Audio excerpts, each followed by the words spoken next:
Assalamualaikum warahmatullahi wabarakatuh. Perkenalkan nama saya Syifa Fadila Wicaksono dengan NIM 251111024314886.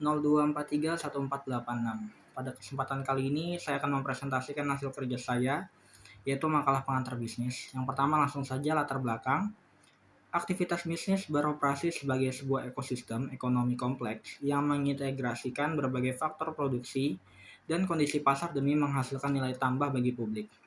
Dalam eksekusinya, pelaku usaha dihadapkan pada pemilihan struktur kepemilikan, baik berbentuk korporasi maupun non-korporasi, yang diwujudkan melalui semangat kewirausahaan atau entrepreneurship, serta perencanaan bisnis yang komprehensif. Keberlanjutan operasional tersebut selanjutnya dikelola secara integratif melalui manajemen bisnis yang mencakup tata kelola sumber daya manusia, efisiensi produk dan kualitas, strategi pemasaran hingga pengelolaan modal demi menjaga kesehatan finansial perusahaan.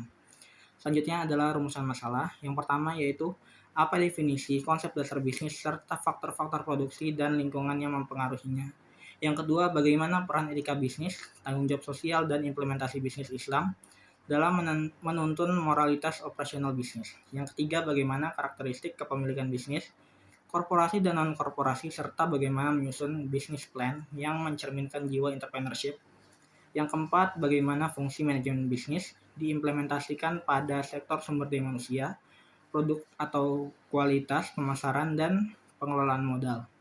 Dan yang terakhir adalah bagaimana dinamika bisnis global serta urgensi transformasi digital mempengaruhi keberlanjutan bisnis di era modern, apa definisi konsep dasar bisnis, serta faktor-faktor produksi dan lingkungan yang mempengaruhinya. Yang pertama yaitu definisi konsep dasar bisnis. Secara umum, bisnis didefinisikan sebagai seluruh aktivitas terorganisasi yang dijalankan oleh individu atau sekelompok orang untuk menyediakan barang dan jasa demi memenuhi kebutuhan masyarakat sekaligus memperoleh keuntungan atau profit. Secara etimologis, istilah ini berasal dari bahasa Inggris business yang berbasis dari kata busi atau sibuk, mencerminkan kesibukan dalam melakukan aktivitas produksi yang menghasilkan nilai ekonomis. Konsep dasar bisnis berpusat pada mekanisme pertukaran nilai atau exchange value. Suatu kegiatan ekonomi baru dapat dikategorikan sebagai bisnis apabila memenuhi elemen-elemen esensial.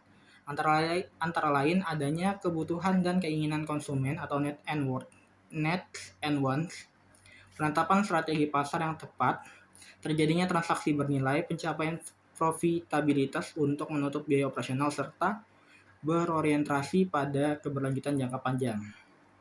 Selanjutnya adalah faktor-faktor produksi.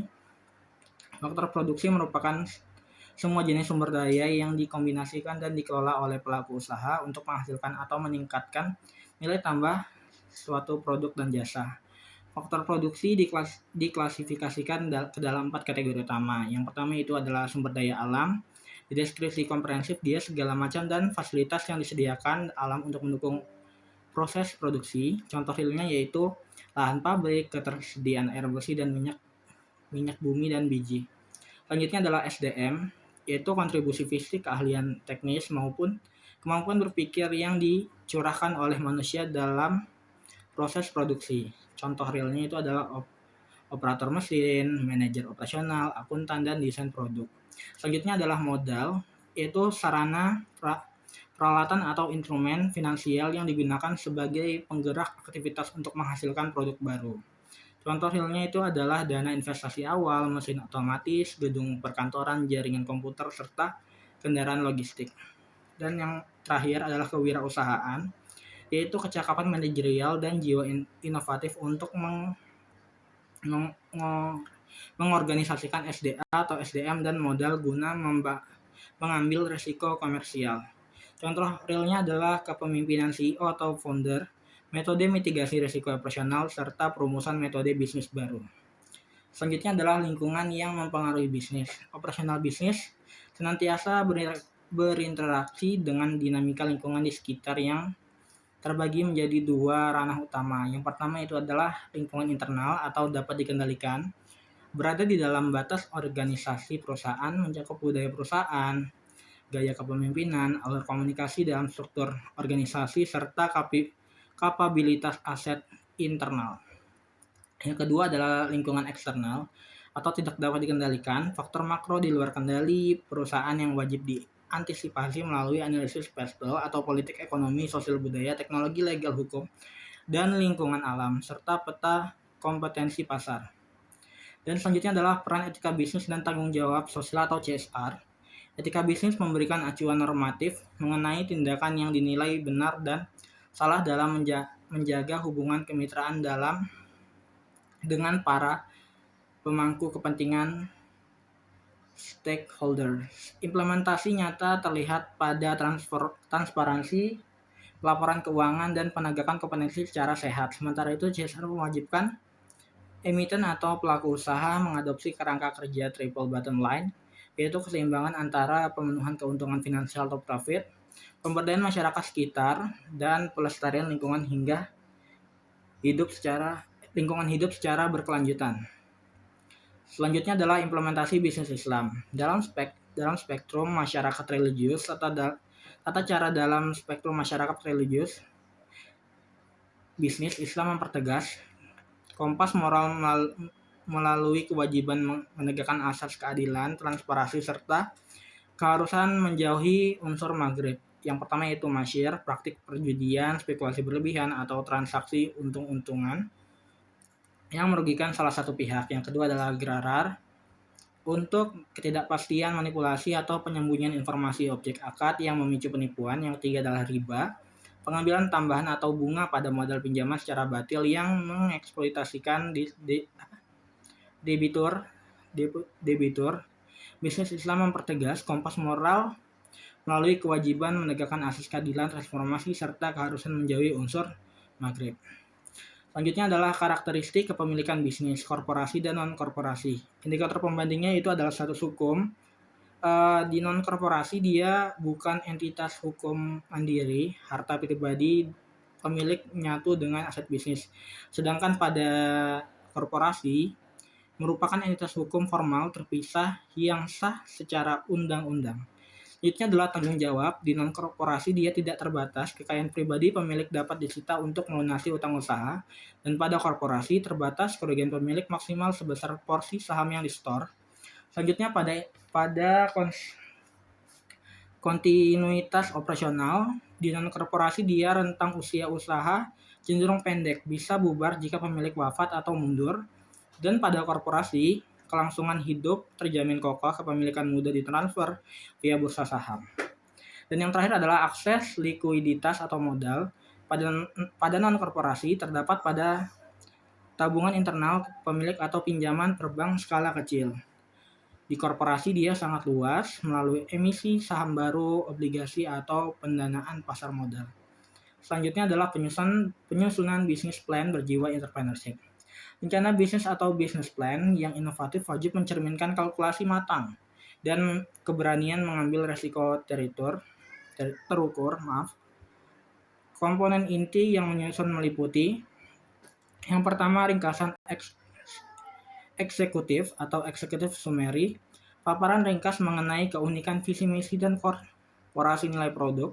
Yang kedua adalah analisis pasar dan pesaing, identifikasi mendalam terhadap segmentasi pasar dan penentuan titik lemah kompetitor. Yang ketiga adalah rencana operasional dan manajemen, struktur organisasi taktis yang siap beradaptasi dengan perubahan regulasi. Yang keempat adalah strategi pemasaran, formulasi taktik penetrasi pasar guna membangun konvensi penjualan real. Yang kelima adalah proyeksi finansial, kalkulasi arus kas, titik impas atau BEP, dan skenario mitigasi risiko keuangan. Terus ada juga fungsi manajemen bisnis secara integratif. Yang pertama adalah sektor sumber daya alam atau SDM, berfokus pada pemenuhan kebutuhan tenaga kerja profesional melalui rekrutmen berbasis kompetensi, pelatihan berkelanjutan atau upskilling, evaluasi performa objektif, dan skema retensi kompensasi yang kompetitif demi mendongkrak produktivitas internal. Selanjutnya adalah sektor produksi dan kuantitas atau operasional, mengatur transformasi efisiensi dari input mentah menjadi output siap jual. Lini ini wajib menerapkan kontrol inventarisasi yang ketata serta peminjaman, mutu menyeluruh, serta metode total quality management atau TQM atau kerangka kerja Six Sigma. Selanjutnya adalah sektor pemasaran, bertugas memverifikasikan dan menyampaikan keunggulan nilai produk ke pasar sasaran. Eksekusinya mengacu pada bauran pemasaran atau marketing mix 4P per 7P. Riset kepuasan pelanggan dan pemosisian citra merek, yaitu brand positioning yang kokoh di benak konsumen. Dan yang terakhir adalah sektor pengelolaan modal atau keuangan, menitik beratkan pada akurasi manajemen arus kas atau cash flow, minimalisasi biaya modal atau cost of capital, dan pengalokasian dana investasi pada instrumen yang menawarkan tingkat pengambilan modal optimal demi menjaga solvabilitas korporasi. Selanjutnya adalah dinamika bisnis global. Globalisasi meruntuhkan serta perdagangan antar negara menghadirkan celah ekspansi ekspor impor yang masif sekaligus ancaman eksternal yang pelik. Korporasi masa kini wajib lincah dalam beradaptasi menghadapi fluktuasi nilai tukar valuta asing, perang tarif dagang bilateral, serta disrupsi rantai pasok global atau global supply chain akibat instabilitas geopolitik internasional. Selanjutnya adalah urgensi transformasi digital demi keberlanjutan usaha. Adopsi teknologi digital mutakhir bukan lagi instrumen pelengkap, melainkan persyaratan mutlak untuk bertahan hidup, survival di pasar modern. Integrasi teknologi seperti AI, cloud computing, big data analytics, dan ekosistem omnichannel e-commerce memberikan keunggulan kompetitif berupa yang pertama, efisiensi operasional, mengeliminasi birokrasi manual yang lambat, dan memitigasi faktor kesalahan manusia atau human error. Yang kedua adalah keputusan berbasis data atau data driven, mampu mengelola mahadata perilaku pasar secara seketika atau real time demi akurasi proyeksi bisnis ke depan. Selanjutnya yang terakhir adalah personalisasi layanan, memberikan pengalaman konsumen yang responsif, adaptif, dan aktif selama 24 jam penuh. Kesimpulan, keberlanjutan sustainability perusahaan di era modern sangat ditentukan oleh tingkat kelincahan manajemen dalam mengolaborasikan transformasi teknologi digital dengan peluang pasar global guna mempengaruhi kompetisi yang dinamis.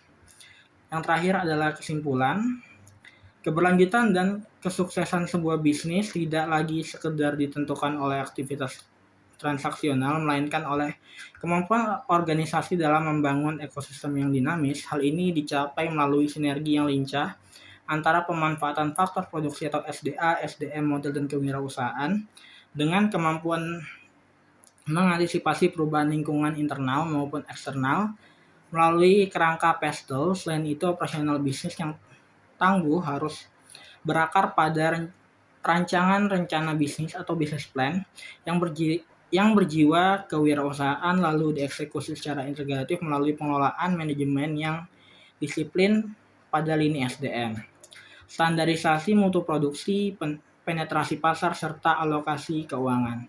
Di sisi lain, pencapaian profitabilitas modern wajib berjalan selaras dengan keseimbangan finansial, etika bisnis, dan tanggung jawab sosial atau corporate social responsibility pada lingkungan masyarakat religius. Penerapan prinsip bisnis Islam yang bersih dari unsur maghrib, masyir, gerahar, dan riba terbukti menjadi kompas moral krusial demi menciptakan tata kelola yang transparan dan adil.